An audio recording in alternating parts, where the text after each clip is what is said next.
Here we are. Basement tapes number 26. If you're anything like Jetty Spaghetti, all black Yeti, you're passed out, bored to death with the basement tape series. But this is me learning in real time about the type cards I have in my collection, of which there are over 5,234 different type cards and growing, and cards that have yet been categorized or cataloged in a big old box sitting over there. Occasionally, I'll go through that box and drop stuff back in. Maybe Beckett has awoken from their slumber and added some stuff to the Wayback Machine. Also, wrestling with the possibility of migrating most of my collection over to the TCDB database, trading card database. There's a lot of cards to do, hundreds of thousands. So a little daunting, and it's kind of like the people who are are in the PSA cult. I have the same issue, I guess, with Beckett OPG. Everything's in there, so why bother?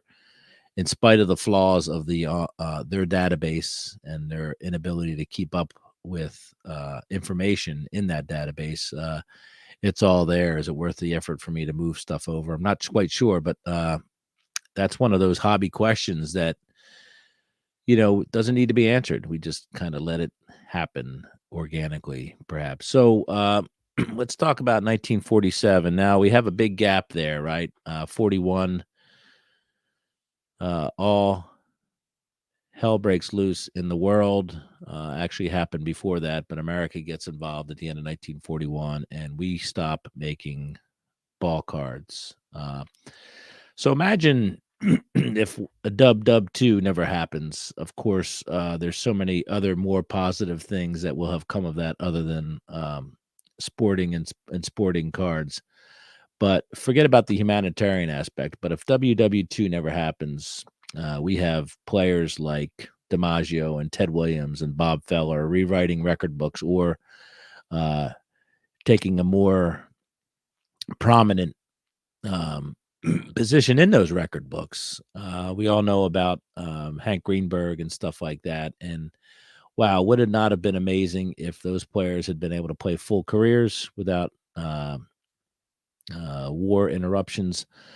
And wouldn't it have been great if the card companies, people like the Gum Company or Gowdy or whomever, would have been able to build on the momentum from the 30s and the early 40s and continue to put out some incredible cards. Think about how many more DiMaggio and Williams cards we'd have out there, and Hank Greenbergs and stuff like that. So anyway, what if, what could have been, all that stuff. But 1947, I have the 1947 Exhibit All-Star Cowboys set here. Now, Exhibit comes onto the scene here. I know Exhibit had been around for a while, and probably not a lot of people know that there are Exhibit non-sports cards. If you're into the whole Exhibit thing, maybe I'll talk about that and my actual Exhibit baseball card basement tapes in a bit. But there are some people out there like Stooks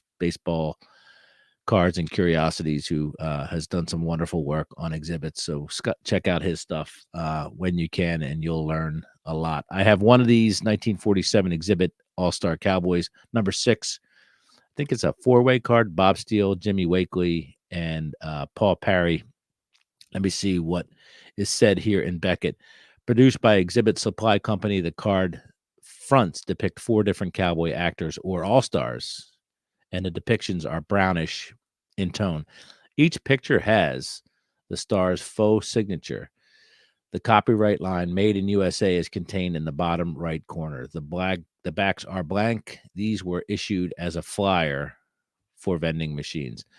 32 of them, $10, average value $320. Total value, set of these, $200 to $400. Let's go over to TCDB, and you can kind of see a picture of these. I have, like I said, I have one of these, and interesting set, 3 3/8 by 5 3/8, the big boys, as we know. There's a sell sheet here on TCDB. It says insert coin, push, slide in, pull out slowly, and receive card. The exhibit company, Chicago, 1 penny. And there are various different ink tones on those, some pinkish, some brownish, some bluish almost, but pretty cool little sell sheets or advertising sheets there. The galleries, there's a Gene Autry, there's a Tom Tyler, Bill Desmond, Johnny Mac Brown. So if you're a baseball, like hardcore baseball geek, that Gene Autry probably would not be a bad pickup. And that is, of course, apparently these are listed. The checklist is listed in alphabetical order by the first cowboy depicted. Gene Autry, of course, in the A's.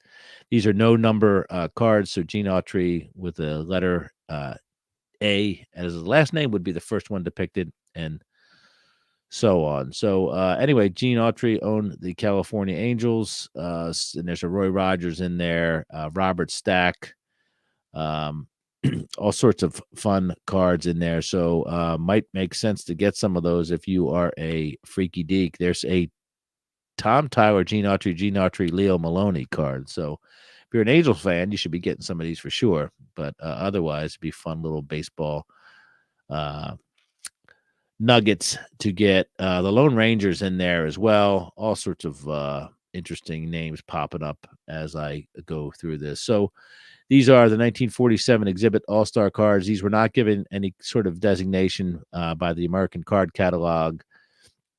And exhibits, of course, are really finding their way into our mainstream collecting. And maybe the all-star Cowboys will do so as well, as that exhibit card culture grows and grows and grows. So that's that 1947 exhibit all-star Cowboys. Cheers.